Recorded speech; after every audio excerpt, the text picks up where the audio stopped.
Et bonjour tout le monde, ravi de vous retrouver avec cette map un petit peu mitigée en ce samedi 29 mai 2021. Le Bitcoin s'établit à 35 000 $. On l'avait vu lors des analyses précédentes, il était très probable que le Bitcoin revienne sur ces niveaux. On va aller voir graphiquement pourquoi et ce dont à quoi on pourrait s'attendre dans les jours, semaines qui viennent. Regardez, l'Ether s'établit sur 2400 $, le Binance Coin sur son niveau des 300 $. Donc effectivement, on a un marché qui est assez mitigé, on a certaines, regardez, sur une journée, on reste assez neutre finalement, on a du moins 1, moins 2%, exception pour Theta qui lui établit moins 16% par rapport au dollar, sinon pour le reste, vous voyez, nous sommes plutôt neutres. Donc aujourd'hui, juste après l'introduction, avant l'introduction, je vais faire le Bitcoin comme d'habitude et je vais passer l'Ether, et ensuite, après l'introduction, je vais faire le tirage au sort parce que la semaine dernière j'avais fait un jeu concours, il y avait 100 $ de Senso à gagner, donc là je vais tirer au sort 2 personnes qui vont gagner 50 $ parmi les commentaires de la vidéo de la semaine précédente, et ensuite je vais enchaîner avec des analyses d'altcoin, donc voilà, ça sera un petit peu l'émission du jour. Écoutez, j'en ai fini pour ça et on va démarrer directement avec le Bitcoin. Alors sur le graphique weekly, rien de plus à dire que les fois d'avant puisque ça ne bouge pas très vite, vu que chaque bougie représente une semaine, vous le savez. Nous sommes revenus sur ce niveau clé, donc qui représente quasiment en plus les 61,8 sur le bas de cette mèche, les 61,8 fils de Fibo de toute cette hausse qui était représentée et matérialisée ici, vous le voyez, regardez, nous sommes quasiment revenus chercher les 61,8 aux 27 000 $. Nous n'avons pas touché ce niveau-là, nous pourrions, pourquoi pas, revenir sur un niveau plus bas pour aller dans cette zone de rechargement. Scénario dont que je ne privilégie pas, mais vous voyez, c'est quand même, vous le savez, si jamais le marché devient un petit peu plus bearish, c'est cette zone qu'il va falloir privilégier pour déclencher des achats. Donc ici, qu'est-ce qui se passe? On va aller voir maintenant le graphique en plus court terme, par exemple en daily, et je vous avais dit effectivement il y a quelques jours qu'il était très probable, alors on va même aller se mettre en 4 heures. Voilà, non là je suis en weekly, excusez-moi, voilà, en 4 heures, donc j'avais dit, voilà, c'est très probable, notamment parce que nous avions visualisé quelque chose en forme de V-bottom, il était très probable que l'on vienne rechercher ce niveau des 61,8. C'est chose qui a été faite, et aujourd'hui, donc, il y a peut-être beaucoup de personnes qui ici doutent un petit peu, et se disent peut-être que le marché va aller plus bas, et c'est vrai que c'est un peu la peur que l'on peut en avoir, parce que effectivement, tant que nous n'avons pas confirmé de W ou de quelque chose de propre, déjà en 4 heures, dans un premier temps, on n'aura forcément rien qui nous indique que le marché peut être bullish. Pour l'instant, les seules choses que nous avons, c'est effectivement un retour assez bas, donc de moins 55% pour le Bitcoin en quelques semaines. Nous avons un RSI qui dessine une divergence ici, donc attendez, je vais zoomer un petit peu. Voilà, donc ici, entre là et là, vous voyez, donc effectivement, il y avait cette mèche d'excès. On pourrait se prendre encore un niveau préalable ici, par exemple. Vous voyez, on a quand même une sorte de divergence avec un cours qui descend de plus en plus bas et un RSI qui monte. Et là, nous avons enfin un RSI, voilà, qui continue à grimper, qui revient en zone classique, donc en tout cas sur le 4 heures, et là regardez, on revient tester les 61,8 de cette hausse-ci. Donc voilà, ici on va aller voir, on va zoomer un petit peu pour voir à quoi ça représente. Vous voyez, nous sommes sur les 61,8. Nous pourrions sans problème, comme je le disais d'ailleurs, les niveaux dont je parlais n'ont pas vraiment été atteints, parce que je disais que nous pourrions aller entre les 33 et les 35 000. Aujourd'hui nous sommes à 35 200. Effectivement, le marché pourrait dessiner quelque chose d'un peu plus bearish dans les heures qui viennent, pourquoi pas, pour aller chercher cette zone de rechargement, et pourquoi pas dessiner un W derrière, et aller ensuite casser ce niveau. Et à ce moment-là, on aura enfin un signal qui nous dit que le marché est potentiellement prêt à redevenir bullish. Mais pas avant, pas avant. Tant qu'on reste dans ces niveaux-là, il y a toujours le risque que le marché retourne donc plus bas, à savoir sur les 61,8 de Fibo de toute la hausse que je vous ai montré tout à l'heure en weekly, pour revenir potentiellement aux 27 000 $. Voilà, donc j'ai à peu près tout dit sur le Bitcoin. Moi, je privilégie le scénario haussier pour la simple et bonne raison que le crash a déjà été très important, que nous avons une divergence en 4 heures qui s'est dessinée, et que la localisation à cet endroit-là est intéressante, puisque vous l'avez vu, la localisation était intéressante pour la simple et bonne raison que nous revenons en weekly sur cette ancienne zone qui avait été atteinte en janvier-décembre 2021, regardez, qui avait fait hésiter le cours. Donc c'est un bon niveau de support, en plus de représenter bien sûr les 0,5 de Fibo et quasiment les 0,6 un petit peu plus bas. Voilà. Donc selon moi, la localisation peut être intéressante pour un pullback et finalement une continuation haussière. Est-ce que ça sera le cas? Je ne sais pas, et c'est ce qu'on suivra ensemble. On va continuer avec l'Ether. Alors l'Ether avait hésité sur son niveau des 2000 $ entre le mois de janvier 2021 et le mois de mars 2021, regardez, lorsque nous étions ici. Il a cassé ça par le haut pour aller très très vite et monter très très fort jusqu'aux 4400 $, donc c'était vraiment énorme. Effectivement, une hausse aussi rapide et aussi forte, et de temps en temps suivie par quelque chose d'aussi baissier, et encore plus rapide. Et c'est ce qui s'est passé ici, on a eu cette bougie hebdomadaire, ces deux bougies hebdomadaires qui ont ramené le cours directement sur le niveau des 2000. Alors ce qui est intéressant à constater tout de même, c'est que nous n'avons pas transpercé cette ligne horizontale blanche que j'ai dessinée, comme c'est le cas pour le Bitcoin. Sur le Bitcoin, nous sommes revenus à peu près sur ces niveaux-là, et nous sommes en train de stagner sur ces niveaux-là, parce que vous l'avez vu, nous avions cette zone d'hésitation, et nous l'avons réintégré. Alors que sur l'Ether, nous l'avons juste retesté sur la neckline, carrément ici, vous voyez, on a cette mèche qui est descendue un petit peu plus bas et qui a fait hésiter tout le monde, notamment en plus en touchant les 61,8 de Fibo aux 1729 $, de la hausse, comme pour le Bitcoin. J'ai repris le crash Covid qui avait eu lieu en mars 2020 et puis le sommet ici. Nous l'avons touché de façon exacte, le niveau des 61,8 de Fibo, 1730 $, c'est assez intéressant. Et pour clôturer juste après, au-dessus de cette ligne des 2000 $, le marché n'a pas envie de clôturer en dessous, en tout cas en weekly, de 2000 $. On s'appuie sur cette neckline, nous avions ce W qui était dessiné ici. On revient tester la neckline une troisième fois, on l'avait touché une fois, deux fois, et là on la touche une troisième fois quelques semaines plus tard, après ce crash effectivement qu'on voit sur le Bitcoin. Donc là, à quoi est-ce qu'on peut s'attendre sur l'Ether? C'est la question qu'on peut se poser. Selon moi, il est un petit peu plus bullish que le Bitcoin, on le voit notamment par ce retour assez rapide et cette reprise assez forte avec cette bougie verte, et donc cette clôture au-dessus finalement de cette zone d'hésitation que nous avions, dans laquelle nous avions établi le cours entre le mois de janvier et le mois de mars 2021. Et si on zoome un petit peu, donc du coup on va aller voir le graphique en 4 heures, ce qu'il nous dit. Donc vous l'aviez vu sur l'Ether, nous avions, sur le Bitcoin, excusez-moi, nous avions ce V-bottom et ce retour des 61,8. On va voir de ce qu'il en est sur l'Ether. Ce qui est bien, c'est que là on avait fait un niveau quand même assez bas, même au niveau des corps de chandelle. Si je reprends ceci, vous voyez, on n'a pas touché encore les 61,8. Si je me mets sur les corps de chandelle, si je prends la mèche basse jusqu'au niveau haut ici, vous voyez, on n'a même pas touché les 0,5. Donc on pourrait s'attendre également sur l'Ether, si le Bitcoin revient dans la zone de rechargement, parce que je vous avais montré juste avant que nous étions pile poil sur le niveau de 61,8 avec le Bitcoin. Donc là on pourrait sans problème sur l'Ether retracer un petit peu plus, revenir dans cette zone de rechargement, faire un peu la même chose et que sur le Bitcoin, et voir un peu derrière si le Bitcoin justement décide de percer par le bas, et je pense que l'Ether suivra. Et également, si jamais le Bitcoin décide finalement de former ce W, l'Ether fera probablement de même pour peut-être être encore plus volatile et plus fort que le Bitcoin par la suite. C'est quelque chose qu'on essaiera de suivre sur la chaîne. Donc voilà, clairement un niveau pour l'Ether entre les 2100 et les 2000 et les 1990, donc on va dire environ 2000 $, 2100 à 2000 $, est un niveau selon moi intéressant pour investir, même si on a toujours le doute qu'effectivement le marché aille plus bas. Je pense qu'un palier d'achat sur ce niveau-là est très intéressant, notamment si derrière ce W se transforme en quelque chose de confirmé par la suite. Voilà, donc j'en ai fini avec l'Ether. Et je vais continuer par vous parler d'un petit tableau que je vous partage, mais ceux qui connaissent déjà ou ceux qui ne sont pas intéressés, vous pouvez directement sur la barre de lecture aller directement après l'introduction. Donc de quoi il s'agit? C'est un tableau comme ceci que j'ai produit sur Google Sheet, qui est donc assez simple, qui permet de récapituler vos investissements d'un côté, si vous avez plein de plateformes et plein de cryptos, et également de vous mettre au clair pour donc les plus et les moins-values. Vous savez, à chaque fois que vous faites des transactions en euros, vous allez avoir les plus-values qui sont directement indiquées. Alors c'est un tableau qui comporte plusieurs onglets, celui-ci est un portefeuille fictif, ce n'est pas le mien. Vous avez un onglet ici avec le prix de chaque crypto-monnaie qui est actualisé en temps réel, donc vous allez pouvoir par exemple en rajouter une et directement vous allez obtenir son prix en dollars et en euros. Vous voyez, comme ceci.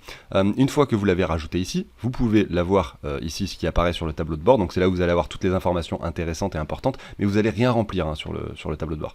Vous allez simplement remplir ici vos cryptos et vous allez sur valeur sur échange indiquer ce que vous avez de cette crypto sur chaque échange. Par exemple, vous en avez 100 ici, 50 sur cette plateforme, vous en avez 25 sur cette plateforme, et puis, alors excusez-moi, tac, 25 sur cette plateforme. Et puis derrière, ça vous indique de façon assez simple sur le tableau de bord, du coup, ça rajoute les données directement. Donc ce que vous possédez en engine, ici, la valeur en dollars, la valeur en euros, et le pourcentage par rapport au portefeuille total. Vous avez ici la répartition de vos cryptos, donc représentée en orange, et la répartition de votre fiat, représentée en vert, et la répartition de chacune. Donc là, c'est dans l'ensemble de vos cryptos, la répartition de celle-ci. Par exemple, sur ce portefeuille, il y a plus d'Ether que de Ripple, que d'IGLD, etc. Donc vous voyez, c'est assez simple. Derrière, vous avez directement par rapport à ce que vous avez investi au départ, vous connaissez vos gains, donc là c'est la valeur du portefeuille en instant T, et vos gains et le ROI. Voilà, donc c'est vraiment très simple comme tableau.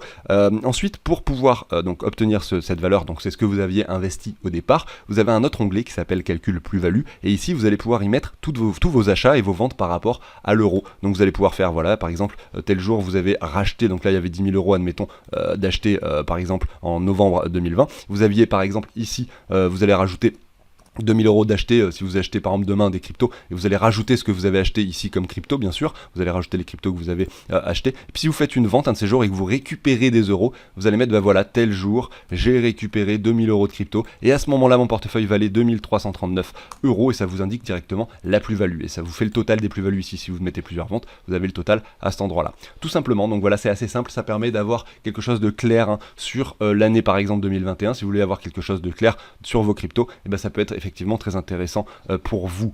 Alors à savoir hein, que ce tableau vous est partagé sous l'échange d'une donation, vous avez dans la description le lien du site pour effectuer de donations si ça vous intéresse, et puis vous avez ici également plein de tutos qui vous expliquent comment faire telle ou telle action, remplacer, donc ajouter une crypto, retirer une crypto, c'est vraiment très simple, il y a un tutoriel vidéo qui explique tout ça, mais en plus si vous avez quelques difficultés, tout est expliqué à l'écrit à cet endroit là sur le tableau sur un autre onglet qui s'appelle tuto. J'espère que c'est clair, hein. Si vous avez effectivement donc si vous êtes suisse ou canadien, vous pouvez remplacer donc les euros par des francs suisses ou des dollars canadiens ou par n'importe quelle monnaie en fait que vous souhaitez hein. Dans le tuto j'explique justement ici remplacer les euros par une autre monnaie, tout est expliqué ici, ça a l'air compliqué comme ça, mais en fait c'est parce que je détaille vraiment tout, mais en réalité ça prend quelques secondes, peut-être une minute à faire, c'est assez simple. Voilà, donc j'en ai fini avec ça, n'hésitez pas au passage hein, si le contenu de la chaîne vous plaît, donc à vous abonner, à liker la vidéo, effectivement essayer également activer la petite cloche pour ne pas manquer les vidéos quotidiennes, et moi je vais enchaîner directement avec la suite, avec le petit jeu concours et l'introduction que je vous passe directement.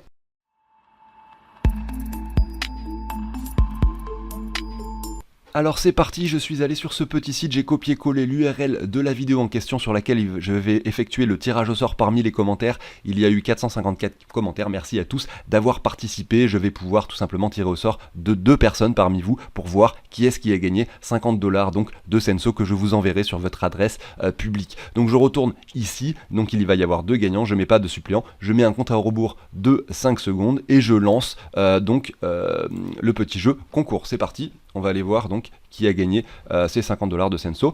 Et effectivement, voilà, donc c'est Blackpearl 190886 qui a gagné et Icor 1. Donc on va voir un petit peu ces personnes-là donc qui m'ont laissé ces commentaires-ci. Félicitations à vous deux, vous trouverez dans la description de cette vidéo le mail de Cryptorganize. Vous avez juste à m'envoyer un email avec du coup votre adresse publique. Et je vous enverrai les 50 $ correspondants sur cette adresse directement. Voilà pour ça, on va continuer avec les analyses. Et je commence avec l'Ethereum classique. Donc c'est vrai que c'est une crypto-monnaie dont beaucoup de gens critiquent, hein, puisqu'il n'y a pas forcément de vrais projets, de vrais fondamentaux derrière. Ceci dit, moi j'aime bien avoir beaucoup de choses dans mon portefeuille pour diversifier, et j'ai pu constater, même l'année dernière, alors que c'était déjà le cas, un token qui pouvait des fois prendre beaucoup de valeur après que l'Ether en prenne. Donc l'Ether, vous voyez, montait à 4000 $, et derrière on a l'Ethereum classique qui, quelques semaines après, ou quelques jours, je ne sais plus exactement, également a grimpé, hein, est passé de 10 à, vous le savez, 200 $ quasiment. Donc c'est vrai qu'un petit fois 20, c'est toujours bon à prendre, hein. Malgré tout, il a retracé directement par la suite avec ce crash. Aujourd'hui, s'établit, je crois, sur les 60 $. Ici, je suis par rapport au Bitcoin, hein, il est effectivement à 18 000 Satoshi. On va le regarder d'abord par rapport au Bitcoin, ensuite par rapport à l'Ether. Ça peut être intéressant de le faire également. Et puis, pour finir, par rapport, du coup, au dollar. Alors ici, vous voyez, quand nous étions en 2018, le cours hein, s'établissait au-dessus de cette ligne horizontale que je viens de tracer. Nous l'avons cassé par le bas pour commencer à former des M, hein, comme ceci. Donc ça, c'était une jolie confirmation baissière sur du long terme. Derrière, nous avons retracé jusqu'à atteindre un point bas ici en décembre 2020, lorsque le Bitcoin continue à monter, effectivement a perdu de la valeur par rapport au Bitcoin. Finalement, il nous a dessiné un joli W à cet endroit-là. Pour les personnes qui suivaient ce graphique au quotidien, peut-être qu'ils ont pu le constater, hein. Ici, nous avions eu ce W qui a été confirmé assez rapidement. C'est le genre de token qui monte très fort, très rapidement aussi, hein. Je l'ai constaté à plusieurs reprises. Et derrière, vous voyez, on est allé très très haut. On n'est pas revenu chercher les anciens sommets, mais quasiment. Et derrière, regardez, donc d'ailleurs, ça peut être intéressant, je pense, de se mettre un Fibo comme ceci pour voir quel niveau nous avions atteint. Et voilà, hein, comme d'habitude, c'est toujours intéressant de constater que c'était bien la zone de rechargement sur laquelle il pouvait être intéressant de commencer à revendre vos Ethereum classiques. Derrière, il retrace. Aujourd'hui, on s'établit ici. Donc, ce qui est assez intéressant, c'est qu'on a tout de même ce W qui s'était confirmé, etc. Ici, on a quand même quelque chose d'assez baissier, avec quelque chose d'assez haussier par la suite, et on a quelque chose qui fait un nouveau plus bas. Donc, on pourrait s'attendre sans problème à ce que l'Ethereum classique revienne, en tout cas, dans sa zone de rechargement par rapport au Bitcoin. Donc, pour quelqu'un qui souhaiterait en acquérir, vous pouvez vous mettre plusieurs alertes. Vous pouvez regarder par rapport au dollar pour faire vos analyses, mais par rapport au Bitcoin, vous pourriez vous mettre une alerte par ici. À cet endroit-là, ça peut être pertinent, effectivement, d'acquérir de l'Ether classique entre les 13 000 Satoshi et les 7900 Satoshi, excusez-moi. Alors il est vrai que bon, c'est pas parce que je mets une alerte ici que je l'achète avec du Bitcoin, hein. Simplement que je me dis qu'à cet endroit-là c'est intéressant d'en avoir, tout simplement, peu importe avec quelle monnaie je l'achète, bien sûr. Donc ici voilà, nous sommes quand même, ce qui est intéressant de constater, c'est que nous avons touché cette zone de rechargement avec cette mèche. Ici, si on se met du coup sur un graphique un petit peu plus zoomé, on voit ici que effectivement le marché de l'Ethereum classique n'est probablement pas autant bearish que les autres cryptos, hein. Regardez, le Bitcoin lui est revenu assez bas, lui finalement se comporte assez bien pour s'établir comme ceci, à voir si justement on sera pas prêt à former quelque chose qui nous dessinerait un W ici en daily. Regardez, si on vient dessiner quelque chose comme ça, on pourrait très bien être bullish directement. Malgré tout, il peut être intéressant de mettre des paliers ici, s'ils ne sont jamais atteints, tant pis pour vous, c'est pas grave, vous jouerez sur d'autres choses. Mais effectivement, il a déjà pas mal performé, peut-être qu'en acheter sur les niveaux actuels à 60$, peut-être déjà un petit peu élevé, mais si vous estimez que l'Ether peut monter à 10 000$, je serais pas étonné vraiment de voir un Ethereum classique entre les 1000 et les 2000$ dans le futur. Voilà, donc si on le regarde maintenant par rapport du coup à l'Ethereum classique, enfin l'Ethereum normal, je veux dire, excusez-moi, donc Ethereum classique face à l'Ether. On a quoi? Donc là je suis en daily, on va se mettre en weekly.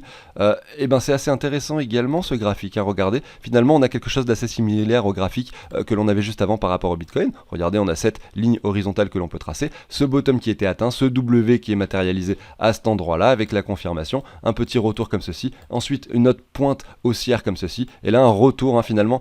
Nous nous établissons donc le cours, attendez on va voir, et au-dessus de cette ligne, hein. Donc là peut-être qu'on va se servir de cette ligne comme support désormais pour continuer à grimper sur l'Ether classique. Et si on le regarde du coup pour finir par rapport au dollar, on constate que voilà, par rapport au dollar, effectivement, il a été très haussier, hein, puisque forcément, il a suivi la tendance du marché, à savoir qu'en 2018, hein, il n'avait pas dépassé les 46$, et là, regardez, il a atteint les 175$. Après, toutes les cryptos sont beaucoup plus importantes, et c'est pour ça que c'est intéressant, je pense, de le regarder par rapport à l'Ether et au Bitcoin, plutôt que de le regarder par rapport au dollar. Mais malgré tout, c'est intéressant de voir que lors de ce crash, hein, que nous avons vécu, l'Ethereum classique est revenu pile poil sur cet ancien sommet. Vous voyez ici, avec cette mèche, et ça, c'est vraiment très propre, hein. C'est-à-dire qu'ici, on avait atteint les 46-45$. Et regardez, cette mèche nous a ramené pile poil sur ce niveau-là. Et c'est vrai que les personnes qui auraient mis une alerte et qui se seraient dit voilà, le retour sur neckline, je l'achète, et bien là, vous aviez un très bon point d'achat, je pense, pour l'avenir sur ce token. Allez, on va continuer avec d'autres cryptos un petit peu moins classiques que je ne fais pas habituellement également. On va regarder le token Rose, donc de Oasis Lab, par rapport au Bitcoin ici. On va aller voir ensuite son graphique par rapport au dollar. Ceci dit, il n'y a pas énormément d'historique, il n'existe pas depuis très longtemps, mais malgré tout, on commence à avoir quelques bougies, hein, puisque ça fait quand même un petit moment. Et donc je me mets ici en daily, on peut voir sur le RSI qu'on a établi un double bottom à cet endroit-là. On voit que sur le cours également que nous avons donc un cours qui n'est pas aussi bas que précédemment, mais finalement qui nous dessine de quelque chose d'assez intéressant ici en daily. Si on se met un Fibo comme ceci qui reprend ce niveau bas et ce niveau haut, vous voyez que nous sommes revenus quasiment donc sur les 85,4. Donc nous avons atteint cette zone de rechargement, nous l'avons même percé par le bas, excusez-moi, nous sommes remontés un petit peu. Donc ici par rapport au Bitcoin, je ne serais pas étonné du tout que ce token commence à établir quelque chose d'un petit peu plus bullish. Pour ceci, on pourrait avoir, hein, effectivement ces bougies rouges qui pourrait amener le cours un petit peu plus bas, hein. Bien sûr, regardez ici sur le Fibo, on pourrait imaginer un retour ici sur cette zone des 61,8 à 78,6 pour pourquoi pas continuer à grimper par la suite et former ce W, puisque vous voyez c'est un token qui n'a pas encore vraiment performé, hein. Par rapport au Bitcoin, on a eu cette petite poussée pour finalement revenir sur un niveau intéressant de rechargement qui en plus, vous l'avez vu juste avant 4 heures, est également intéressant si on retourne sur ce petit niveau dont je vous parlais, et derrière avoir cet énorme W qui se confirme par la suite. C'est ce qu'on peut essayer de jouer, hein, si vous voulez spéculer sur ce token, sans être sûr évidemment que ça va grimper, bien sûr, on n'a jamais de boule de cristal. En regardant le rose par rapport au dollar, on voit également qu'on est revenu sur un niveau très intéressant également, hein. Donc si c'est un token que vous pensez intéressant au niveau du fondamental, j'ai d'ailleurs fait une vidéo qui présente ce projet, hein. Vous pouvez le trouver sur la chaîne, voilà, j'ai présenté ce projet sur une vidéo il y a quelques mois déjà, et ici regardez, on est revenu sur les 90 de Fibo, donc effectivement, même par rapport au dollar, on pourrait avoir quelque chose d'intéressant par la suite, même si là on n'a pas beaucoup d'historique pour identifier des zones de résistance et de support, mais malgré tout, c'est quelque chose qui peut être tenté. On va continuer maintenant avec un token, on va aller voir RLC par rapport au Bitcoin dans un premier temps. C'est un token qui concerne la finance décentralisée et qui n'a pas forcément énormément pump, hein. Regardez ici, nous étions au mois de septembre 2020, nous avions touché un niveau très haut, et malgré cette petite poussée sur les crypto-monnaies ces derniers temps, certes par rapport au dollar il a dû faire un sommet, mais on le voit ici par rapport au Bitcoin, il est encore faible, et c'est encore une crypto qui selon moi a un potentiel encore important, notamment si ce W se confirme. C'est vrai que la plupart des cryptos ont les mêmes configurations en ce moment, hein. Enfin en tout cas ça dépend, je catégorise celles qui ont déjà performé par rapport au Bitcoin et qui sont déjà très élevées, comme par exemple on l'a vu tout à l'heure avec le token Ethereum classique, et ici regardez par exemple LRC par rapport au Bitcoin, donc Loopring reste sur un niveau bas, hein, alors que la plupart des tokens de la finance décentralisée, comme par exemple AAVE et SNX, ont déjà performé. Est-ce que celui-ci va suivre la tendance par la suite? C'est une question qu'on peut se poser effectivement pour quelqu'un qui souhaiterait spéculer sur ce token. Nous sommes sur des niveaux intéressants. Voilà, donc si on le regarde désormais par rapport du coup au dollar, qu'est-ce qu'il se passe sur le RLC, eh bien regardez, c'est la même chose, on a eu cette grosse bougie de retracement, on reste toujours sur des niveaux intéressants.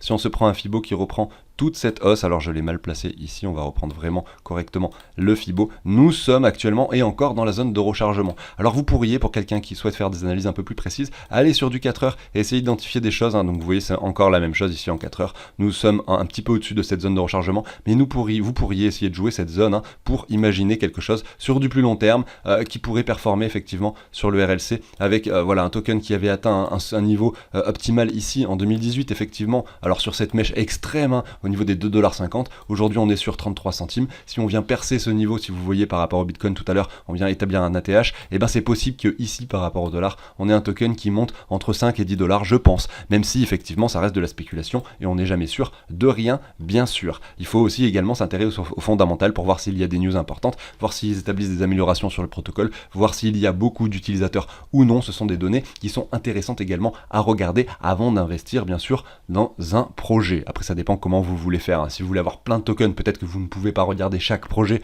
dans ce cas là vous diversifiez avec des petits montants sur plein de crypto-monnaies en espérant que certaines d'entre elles montent. Si vous voulez investir dans moins de crypto-monnaies, peut-être qu'il est très intéressant d'aller regarder les projets. Par exemple, si vous voulez investir dans seulement 10 crypto-monnaies, peut-être qu'il est très intéressant d'aller voir vraiment le fondamental pour pouvoir, parce que vous avez le temps, hein. Si vous en faites que 10, peut-être que vous avez le temps et la possibilité de regarder ce qu'il se passe sur chacun de ces projets. Quand vous en avez 100, peut-être que c'est un peu moins facile, donc c'est vrai que ça dépend de votre stratégie et de ce que vous voulez faire. Voilà, quel token je pourrais passer? Là je suis sur UOS par rapport au dollar, hein, EOS excusez-moi, donc c'est un token que je passe assez régulièrement à regarder en 2019, donc c'est là il avait atteint un sommet, il avait même dépassé Ether, il était deuxième dans la capitalisation à un moment donné, mais voilà, ça n'a pas duré bien longtemps, et derrière il a retracé comme ceci. Regardez, en mars 2020 il atteint les 1,50$, et là il s'établit, voilà, c'est aussi également un token qui selon moi n'a pas beaucoup performé. Si on le regarde, hein, par rapport au Bitcoin, on peut le constater, pour la simple et bonne raison que regardez moi ce graphique, hein. Regardez, je dis pas qu'on va revenir sur les anciens sommets, mais effectivement il suffit juste que l'on retourne par exemple dans la zone de rechargement de cette baisse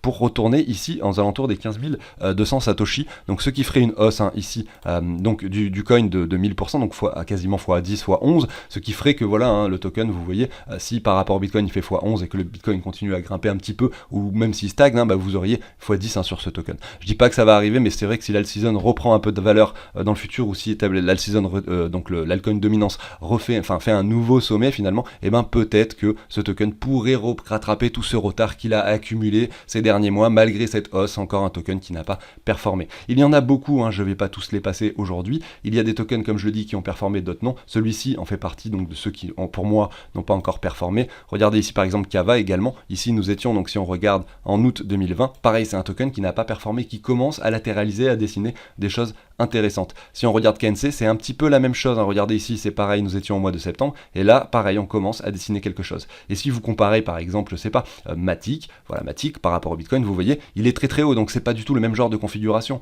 Est-ce que Matic est intéressant à acheter maintenant? Peut-être que vous pouvez faire x5 dessus, mais vous allez probablement pas faire x20 ou x50, comme c'est le cas sur les tokens que je vous montrais juste avant.